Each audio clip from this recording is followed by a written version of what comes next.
వరలక్ష్మి వ్రతం వేళ విశాఖ పాతనగరంలో వేంచేసి ఉన్న శ్రీ కన్యకా పరమేశ్వరి అమ్మవారు శ్రీ మహాలక్ష్మిగా భక్తులకు దర్శనమిచ్చారు. పట్టుచీర, స్వర్ణ ఆభరణాలు, గాజులతో అమ్మవారిని అందంగా అలంకరించిన అర్చకులు మహిళా భక్తుల చేత సామూహిక కుంకుమార్చనలు ఆచరింపజేశారు. సౌభాగ్యాన్ని, సిరి సంపదలను ప్రసాదించాలని, పిల్లా పాపలతో నిండి నూరేళ్లు జీవించేలా ఆశీర్వదించాలని భక్తులు అమ్మవారిని వేడుకున్నారు.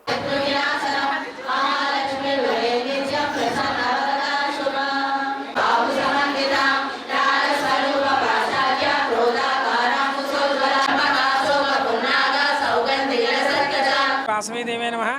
మాది కన్యకావరి దేవస్థానం విశాఖపట్నం అంటానండి. నా పేరు రాంబిల్లి బుచ్చి భాస్కర్ కుమార్ శర్మ, ఆలయ ప్రధాన అర్చకుడిని. శ్రావణ మాసం మా దేవాలయం చాలా అందంగా ఎంతో ఉన్నతోన్నత స్థితిలో చేయడం జరుగుతుంది.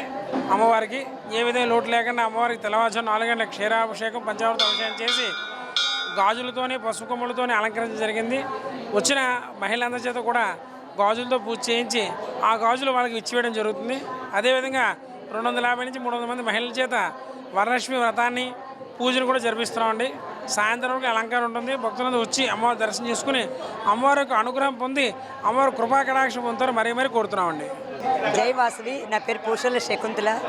ఈరోజు శ్రావణ శుక్రవారం 2వ వారం వరలక్ష్మి వ్రతం. అందరూ కూడా పసుపు కుంకాలతో పూజ చేసుకుని కన్యకాపరమేశ్వరి గుడి పూజ చేసుకుని వచ్చారు. ఆ అమ్మవారి కరుణా కటాక్షాలు మన అందరి మీద, భక్తులందరి మీద ఉండాలని చెప్పి మనసారా కోరుతున్నాం. జై వాసవి.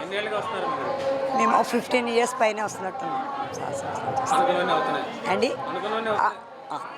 మరి అంతే, వెనక ముందు అవుతుంటే అమ్మవారు ప్రార్థిస్తున్నాం, అమ్మవారి అవుతున్నాయని అనుకుంటున్నాం. శకుంతల పూస. వైజాగ్ 1 టౌన్ ఏరియాలో ఉన్న కన్యకా పరమేశ్వరి గుడి అండి. ఇక్కడ ఉన్న సుహాసినులు అందరూ ఇక్కడికి వస్తారు. చాలా ప్రత్యేక పూజలు జరుగుతూ ఉంటాయి. మామూలుగా కూడా ఎక్కువ కుంకుమ పూజలు అవి జరుగుతుంటాయి. ఈరోజు శ్రావణ శుక్రవారం వరలక్ష్మి వ్రతం రెండు కలిసి వచ్చాయి కాబట్టి జనాలందరూ వచ్చి పూజలు అవి చేసుకుంటున్నారు. మనకి కోరిన కోరికలన్నీ తీర్చే అమ్మవారు వరలక్ష్మీదేవి, అదే కన్యకా పరమేశ్వరి దేవి. ఈరోజు పసుపు కుంకుమలతో, పసుపు కొమ్ములతో అలంకరించారు.